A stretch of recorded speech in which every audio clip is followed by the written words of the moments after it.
Hi everyone, thank you for joining another one of EUCI Insights today. We're going to talk about a very special topic, decentralization.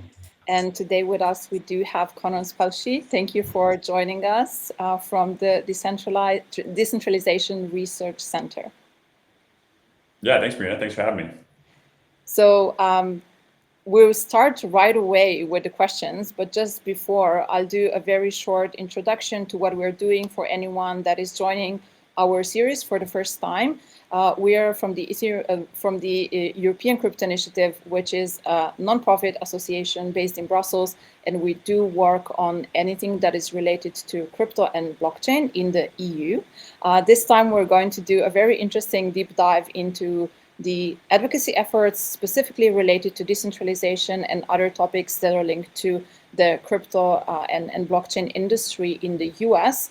And we will do just a little bit of comparison as well. But the main star of today's interview is Connor.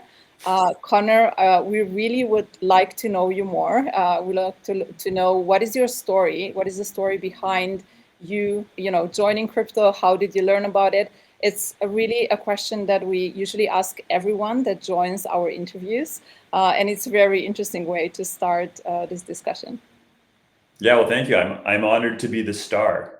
How did I get into crypto? So formerly, I was a lawyer and at a firm, large firm based in Toronto, and got connected to a venture capital firm because I started my firm's blockchain group in 2017. Venture capital firm came through. I became close to them. They said, "Can you leave to work for some of our portcos?" Which I did. And then in working for those portcos, realized there's not enough money to pay lawyers to provide us with any legal clarity. We need to go work with policymakers. So I co-founded the Blockchain Association, which is the leading industry association in the US for crypto. And in doing that, I became much more familiar with advocacy and lobbying and policy and how it works and shapes up in the United States. And I began working for a venture capital firm at the time too, that would sell to government or that would lobby government on behalf of its portfolio companies. So I became both involved in crypto and advocacy and lobbying at the same time. And that was a pretty rare pairing, especially in 2018 when the industry was doing very little with policymakers and regulators, unfortunately, to our detriment. And since then, I've done much more of the same. So I've held positions at various places, but I work with large crypto foundations and advise them on advocacy and policy. And then I've also started the Decentralization Research Center. And so the way we got there was DAOs had a lot of problems, especially in 2021, 2022, when they were thinking about many of the same things like legal, governance, human resources. How did it all work? Was everyone liable for everything? Is this a partnership? Like a lot of critical existential questions. And so we began hosting events at high signal academic institutions in the States. So at Stanford, at Harvard, Cornell Tech, ultimately moving to the University of Tokyo, University of Toronto, et cetera, to discuss DAOs and see how we can move the state of science in that space forward and how we could really solve those issues collectively that all DAOs were having. And in doing this and in hosting these events, we realized, well, it's not just industry and academia we need to connect. Academics have great ideas about things like DAO governance, which, for instance, DAO founders had no idea about. But in addition to that group, we need to start bringing in policymakers because policymakers, for better or for worse, have such a significant say in what's happening in this industry. And so the first event that we did that in full was we hosted an event at the Harvard Kennedy School, which is their school of public policy, brought in a member of Congress, Congressman Auchincloss, who's a Democratic member of Congress, and then brought in staffers, brought in the former chair of the CFTC, who was also a fellow at the time at Harvard, and then a bunch of industry people, and started having discussions about how decentralization and decentralized tooling could help mitigate the risks of big tech. And at the time, at least, no one liked big tech. The Republicans didn't like it and the Democrats didn't like it. So it was an interesting sort of idea to align around that. And then we ended up publishing a paper through the Kennedy School on that subject. And we started realizing, okay, actually policymakers are who we should be focused on because they will have a much bigger say in this industry. It's much more high leverage opportunity than working just with industry and academics. So we set up the DRC, not as the DAO Research Collective, but expanded to the Decentralization Research Center because it wasn't just DAOs we were interested in, but for that concept of decentralization at its core. And we set up a think tank based in DC, appreciating that our community really didn't have any representation in DC. those who are really well represented in DC to this day are centralized organizations. Those that have had to deal with policymakers and regulators for a long time. So you think about like centralized exchanges, which have had to do registrations and had to work with securities regulators, commodities regulators already for years and years, or organizations like Ripple that have had to deal with lawmakers and deal with lawsuits for a long time. They have a robust policy team. And so the decentralized community, or the community that supports incentivization of decentralization, has never really been motivated to go to DC and put their hand up, because particularly under the Gensler regime at the SEC, if they did, they would be targeted. So it was best to just keep your head down, not engage in policy directly, and maybe stay out of the United States. But as a result of that, our industry and those who share our interests are a bit allergic to the policy piece, and they are also very behind the eight ball. Now that legislation is moving really quickly under this Trump administration, there are very few members of our community who are having any impact whatsoever in DC. So we adjusted our mission to focus on having some impact there. And we've had a lot of early success, which we're happy about, but much more needs to be done. That's a very fascinating story. I mean, you've been in this space for such a long time, and you have thought about those questions for like really long time, talking to so many people, researchers, academics, and policymakers as well, and of course, builders. But I know this question is really, in a way, tough to answer. It's like, why decentralization? Like, why it is important? And why do we need to focus on that? I don't want to go into, the definition of decentralization. I think that, our community more or less understands what it is and how it started and what are decentralized autonomous organizations. But I think it is important to also understand like why it is important, not only for our industry. And as you said before, when you were doing this event at Harvard, and you were also connecting into the big tech as a solution to maybe use within another industry that we're not really, that much, connected with at the moment. We're talking mostly about DAOs within the blockchain crypto ecosystem. Yeah, it's a great question about why decentralization. I mean, for me, it is the critical unlock of all of this, of blockchain technology. When I think about it from a lawyer's perspective in the context of commodity and securities, for instance, like the US context, which a lot of folks are thinking about right now, right? I'll kind of start small and then go bigger a little bit here, but why would regulators care at all about decentralization? And the reason that I think securities regulators should care is because one of the mandates of the Securities Exchange Commission is to protect investors in addition to capital formation. And what about decentralization protects investors? Well, I think probably most people on this call understand that the transparency, the immutability piece is something that's incredibly unique. And one thing that securities regulators do is they go to public companies and they say, you need to provide disclosures about what's happening internally so that there's less of an information asymmetry between insiders and those in the public who are now purchasing an investment in your company. And in crypto, that's just hard-coded. That's baked in, right? If you have a immutable, public, transparent blockchain, there are many places you can go to receive real-time information on what's happening on chain. And so given that increased transparency, that immutability, you have far fewer risks than you would with respect to an investment in securities. And for that reason, those public blockchains and their tokens shouldn't be treated in the same way. We don't need to, because we already had this hard-coded investor and builder protection included.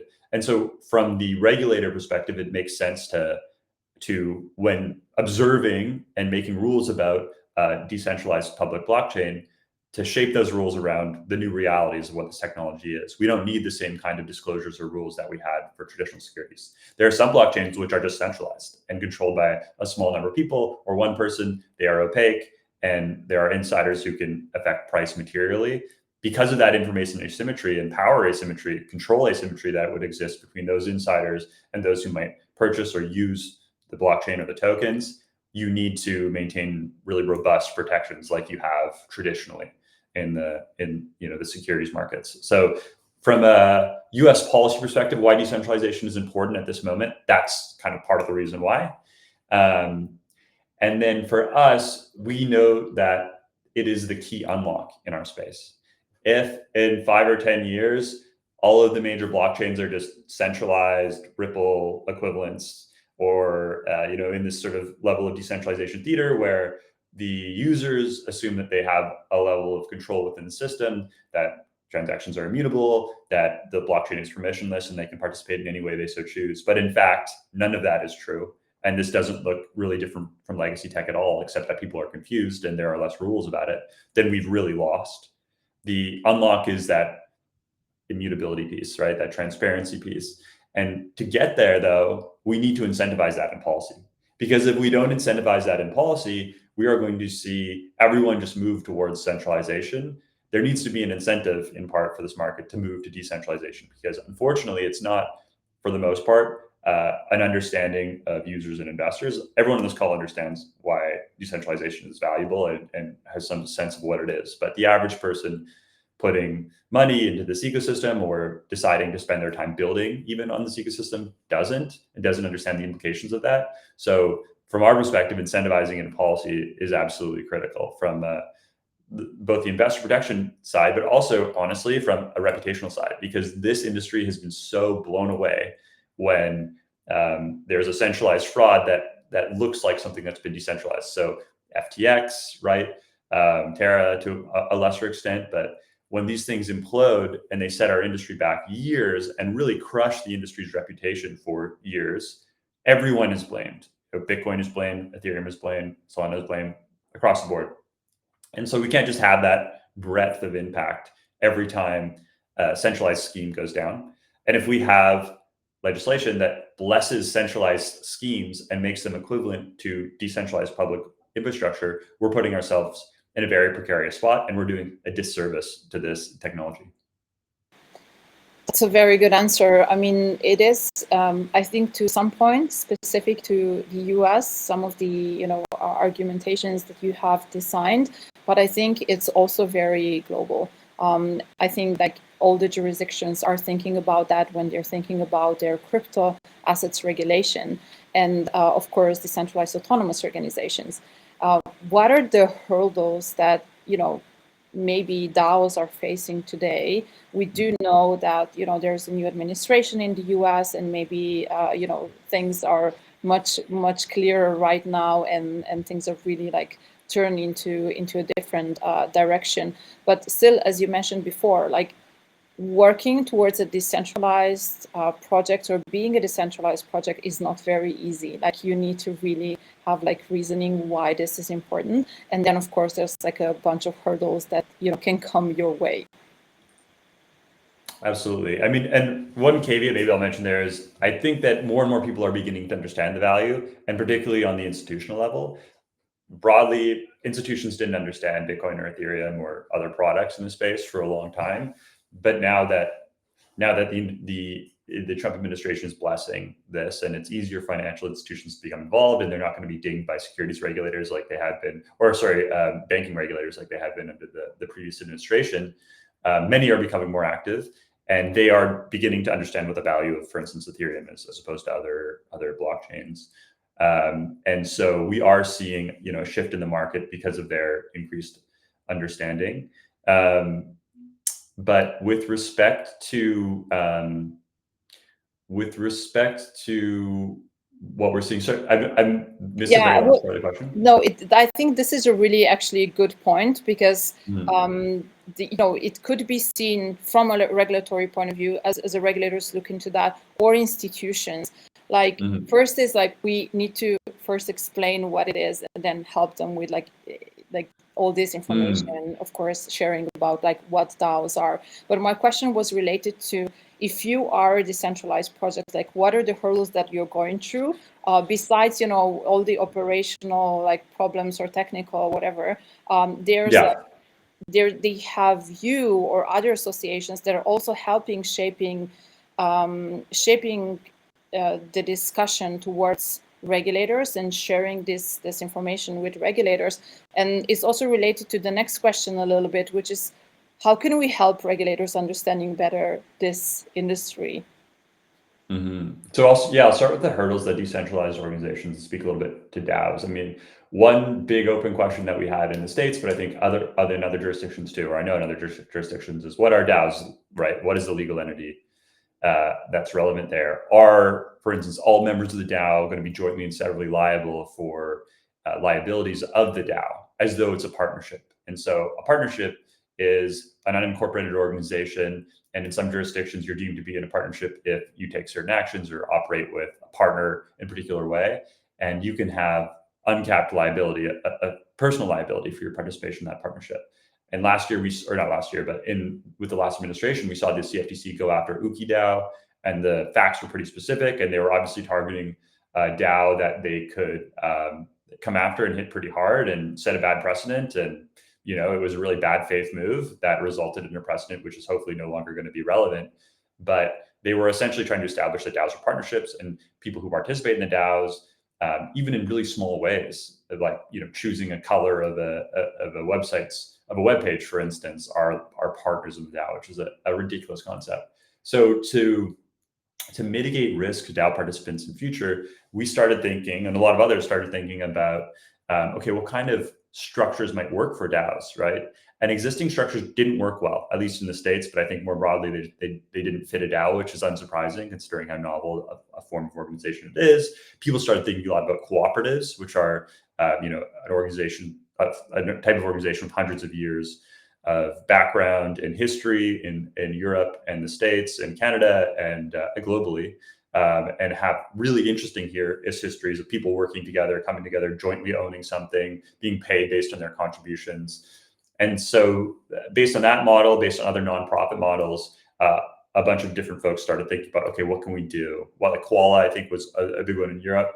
In the US, David Kerr, who's a fellow at the DRC, and Miles Jennings, who's the general counsel at A16 Crypto, started thinking a lot about DUNAs, decentralized unincorporated nonprofit associations, and they've recently started launching them. So they did all the work of going to Wyoming and establishing a new form of entity that would be DAO friendly, and that would be a wrapper for those participating in a DAO, so that taxes could be paid, so that we could limit liability. And I think that kind of innovation is fantastic to see, because that's where we get certainty for builders who are building decentralized products and who are building DAOs. So we've seen Uniswap Foundation just in the last couple of weeks, I think, announced they're going to do a DUNA, and it's going to be followed on by announcements from several other organizations. We've already seen a couple more. So that's something to track if you're a builder in this space and thinking about where to go from a jurisdiction perspective.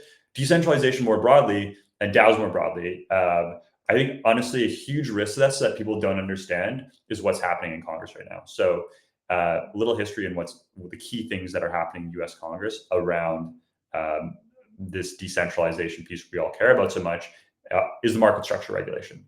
And so there are two different proposed versions of market structure regulation, one coming from the House, which is one chamber in the States, and one coming from the Senate.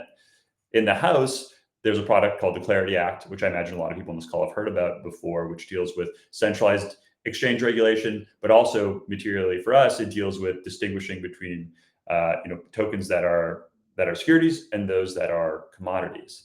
And that bill passed with overwhelming bipartisan support in the House a couple of months ago. There's a version that's come out in the Senate that's just called the Senate discussion draft at the moment of market structure, with a test called the ancillary assets test, which was proposed in the last administration as well. And that test is a risk to decentralization. So in Clarity, we have a clear understanding that if your blockchain meets some metrics around decentralization and specifically on control. So if your blockchain is not controlled by an individual or a small group, and they use various metrics there to make that determination, a test that we are really big fans of, and we think is in part based on a test that we proposed in a paper that we published in April. That's a hard-coded test they have in Clarity, so that regardless of who the regulator is in future, they are going to have to respect the test that they have created in Clarity. In the Senate version, there's an ancillary assets test. And what that test is sort of like slap a blockchain on it kind of test. Like if you just attach a blockchain to something, it no longer is a security, with some critical exceptions, including if there's material ongoing efforts, if the value of the token is materially derived, wording like that, from the work of like a foundation, say. So that's very ambiguous, right? because, are all these crypto foundations that originally launched the tokens the reason for their continued value or their existing value? That's an open question to be determined probably by the Securities Exchange Commission.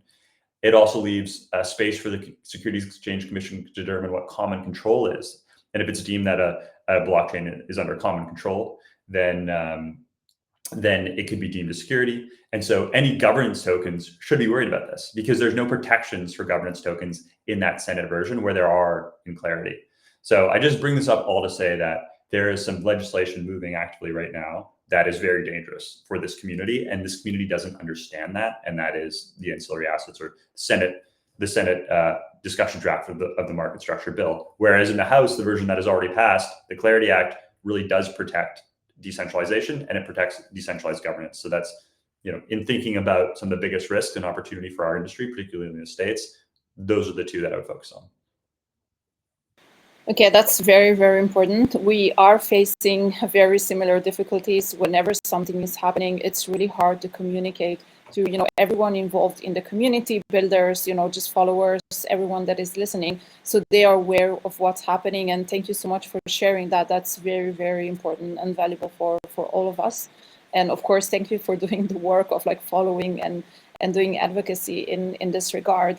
And I'm also thinking about, sometimes I did join some of the events that you organized, and whenever I see the policy efforts happening in the US, I see that there's quite a lot of organizations, but you are collaborating very closely.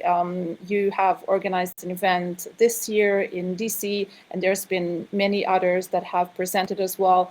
Can you tell us a little bit, also from this point of how is the industry in DC working together in order to make sure that this message, the right message is heard, and that you're following all these efforts? I would say that specifically at this moment that you mentioned, it is a very, very important moment to be focused, working together on this specific topic. Yeah, it's we do work together, and sometimes we're splintered.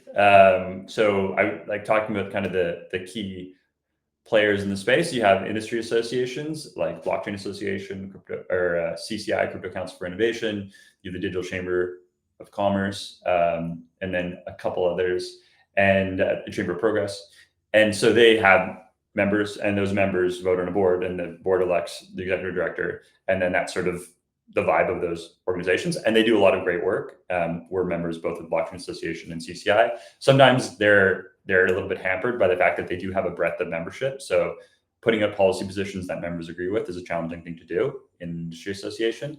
But those organizations do a lot of good work. You have the DeFi Education Fund, which also does a lot of great work, particularly around limiting developer liability. Very active in the Roman Storm kind of in privacy world as well. And then care a lot about DeFi and sort of protecting DeFi's rights in Congress.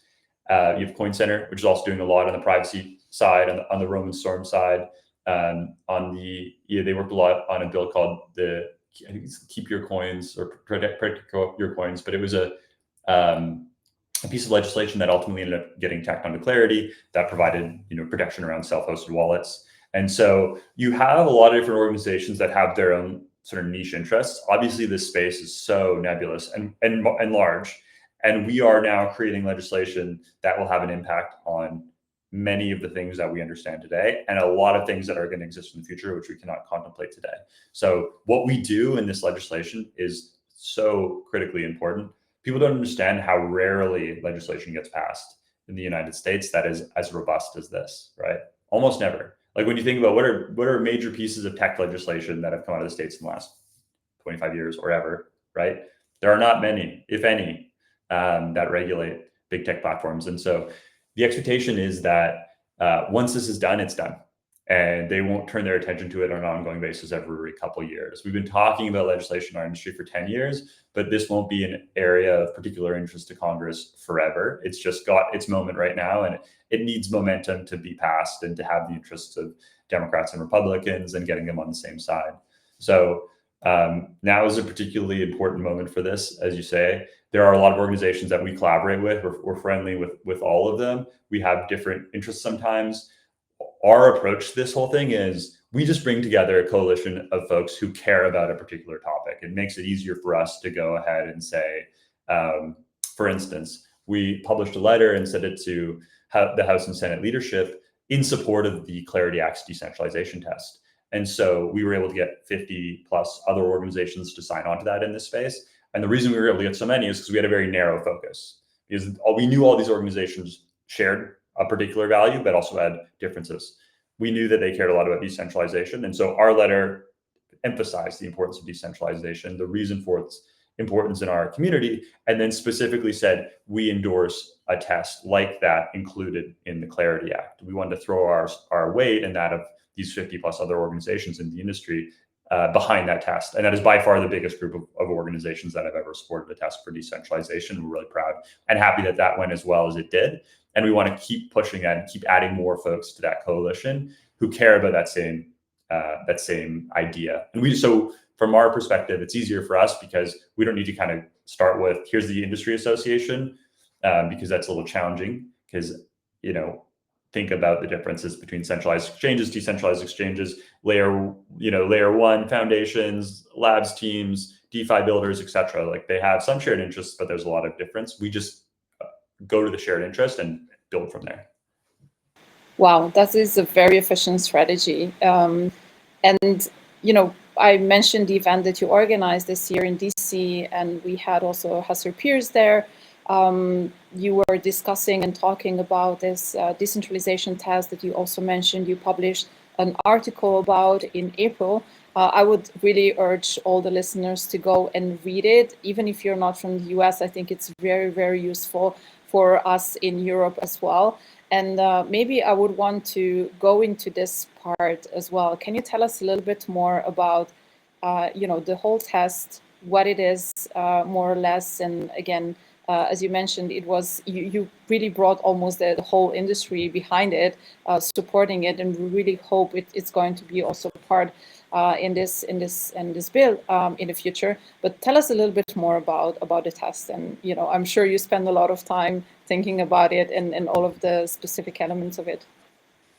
Definitely, and we want to be clear that we're not really the inventors of it in many ways, because it's far in advance of us. Like what we were promoting in this test, which we called a control test for decentralization, were longstanding principles advanced by the cypherpunk community long ago and other open source communities. So it's really not starting with us. It's almost distilling this information from decades of work before us, including work done by Commissioner Hester Peirce. So she wrote about potential safe harbors. She proposed safe harbors for crypto tokens, and mentioned control really early on as a critical consideration when thinking about these safe harbors. And the way that our industry has worked for a while was almost based on the perverse incentives that the last SEC under Gensler had set. So under that SEC, if you got advice from the average lawyer, they'd say, okay, what you want to do is you want to launch your blockchain and then do nothing. Like you want to launch it in a final state. Don't continue work on it, because if you continue work on it, then that's an indicia that it's a security, because other people might be relying on your efforts to continue work on it, which under the Howey test might make your token a security. So you had a bunch of these sort of zombie tokens out there, and you were incentivized to do that. It was better for you to launch a token and then step away, do nothing more with it. That would actually mean that that token would have less or should have less like protections for investors and people participating in, even though it was probably just garbage. That's a bad set of incentives. And so appreciating that what the true issue is around control. It's not if the founding team continues building and supporting a protocol, it's who controls that protocol. If the founding team is a centralized organization and they control everything that happens, and they can undo transactions, and they can make changes, and they can permission who can participate on chain, then that looks much more like a traditional tech company / security risk like we've seen in the past. But if in fact it's a foundation that is just incentivizing the continued growth of the protocol, and they're not making decisions on their own as to what that growth should look like, there are other stakeholders involved who also shared control. That should be the sort of blockchain that regulators look at and say, okay, this is decentralized diffuse control. We see that those participating in this ecosystem have more say over how it works. There's more transparency. There's an auditability opportunity for them. So we should step back a little bit from our traditional role in this space, just given the state of technology. And what we did with the paper was we talked about all that. We talked about these are not our principles. These are sort of principles that we've distilled from a long time. Commissioner Hester Peirce has spoken about them in the past. She's spoken about control. She's spoken about decentralization, and she's really a leading thinker from our perspective on that concept among regulators. And so what we did was sort of talk to why decentralization is important, why it's something that you want to incentivize from a public policy position, right? If you are a country like the United States that cares a lot about being a leader in the blockchain, well, being a leader in blockchain is really doubling down on the things that make blockchain important, which is decentralization. If we just have a bunch of decentralization theater, we have a bunch of centralized protocols that are really the same thing we've already had, but maybe now with less investor protections, you're not building a strong sort of tech ecosystem for yourself, or you're not taking advantage of a technology, building a strong foundation for it and allowing others to build on top of it. You're just kind of perpetuating existing grift, in our opinion. So we thought about metrics that would be relevant here. And surprisingly, there's very little research done in this space. So unfortunately, in looking for, some foundation for this, we were looking to academic research and didn't find a lot. We found some stuff, which is helpful, like Professor Egelos Kiakis from the University of Edinburgh has done great work on this, Ari Jules, Professor Justin Rad. But we had to start a little bit in foundation level. And so I'm not going to bore everyone with the exact details, but eventually the metrics that we spoke about were with the blockchain to be open, autonomous, permissionless, non-custodial, distributed, credibly neutral, and economically independent. So those are the 7 things that we listed, and then we went into greater detail in the piece about how each of those things indicated what might actually be considered control. Because you're kind of dealing with greenfield here, where who are we at times to say, if someone owns 10% or 20% of the staking or hashing power, that means that a small group has controlled it. And this is the definition of sort of a control group rather than just unaffiliated arm's length organizations. It took a lot of internal work, but then we ended up working with 20 or 30 other organizations in this space who had their own opinions on this. And we sent a version 1 out to policymakers. We met with committees, met with policymakers and staffers about our work here and about the Clarity Act that they were drafting at the time. And then we continued to build off of our original ideas and actually sent them a V2, which is the one that's currently up on our website, which was influenced by an even larger group of organizations in the space. So while this is a test that Sarah Brennan and I worked on in particular, it's something that a number of different organizations have contributed to and is really founded in these long-standing cypherpunk and open source community principles.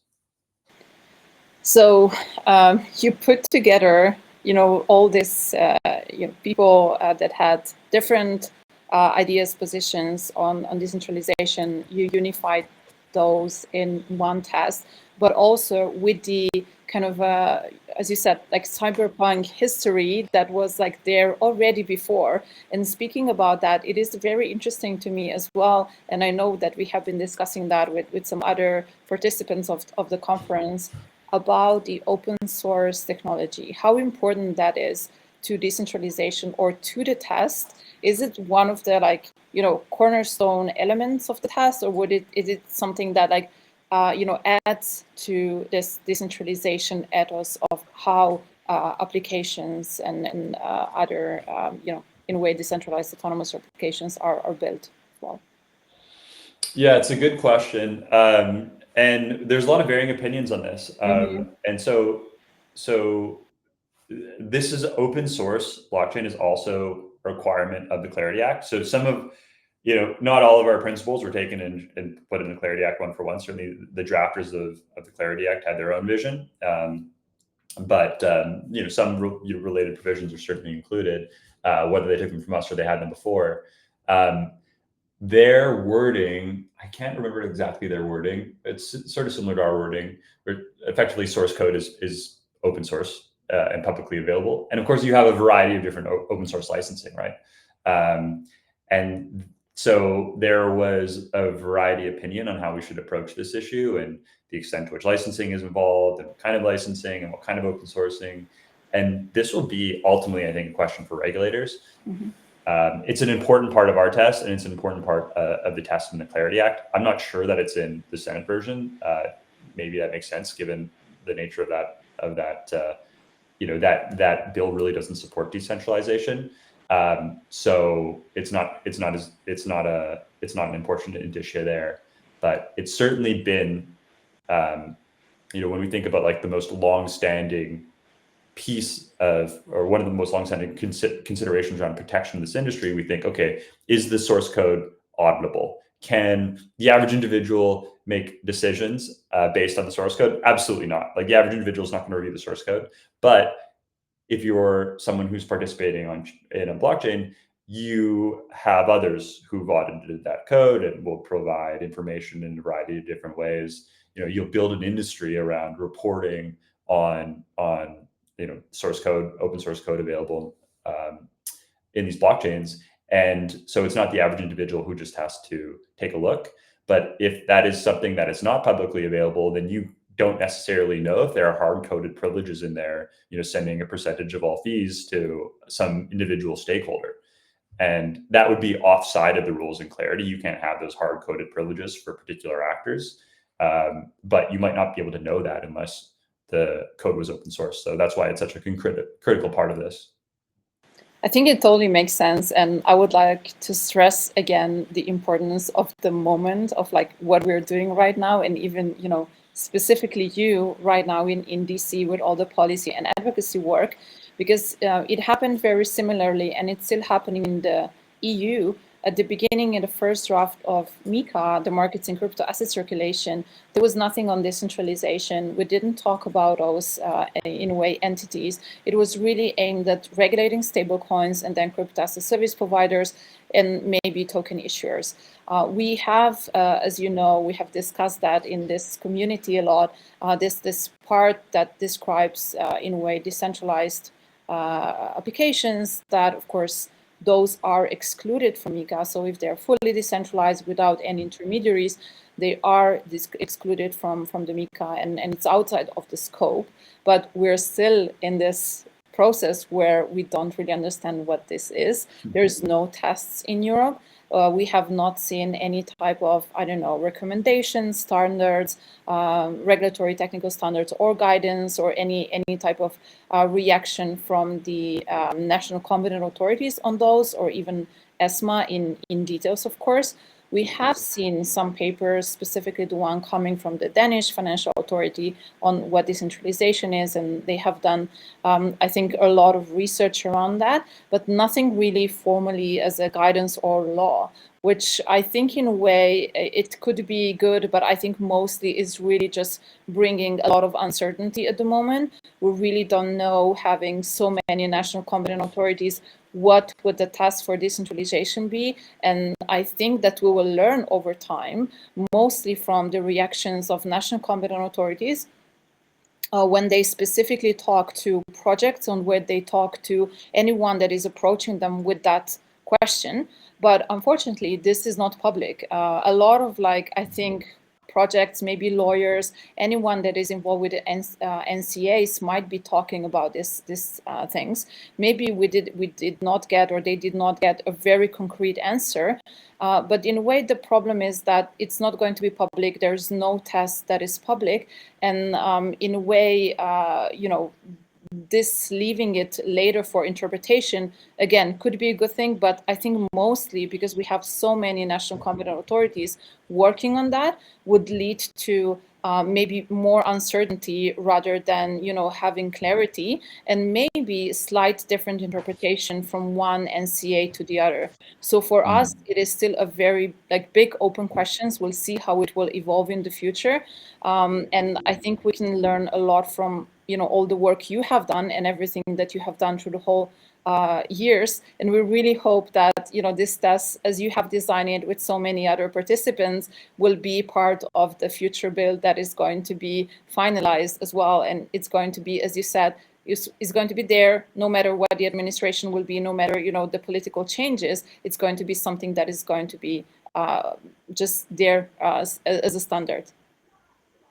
Yeah, absolutely. That's critical. And I really liked the paper the Danish Financial Authority put out. I was really impressed by it. And I agree with you on that. It's critical to get more clarity around what decentralization means. And it's funny, if you speak with academics, they'll tell you, oh, we're not ready. We need 10, 20, 30 more years to determine what it is. And I totally empathize with them and appreciate that.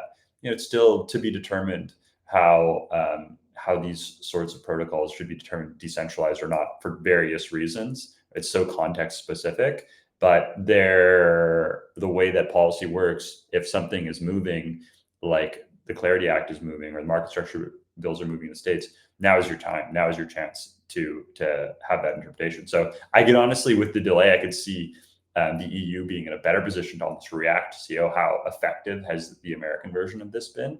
But that said, I think there needs to be a lot more out there that others can work off at the moment, even if it's just a first proposal to say that in the context of decentralization within MiCA, here are some early considerations. So yeah, the more we can put out, the better. And we'd be very happy to help on that.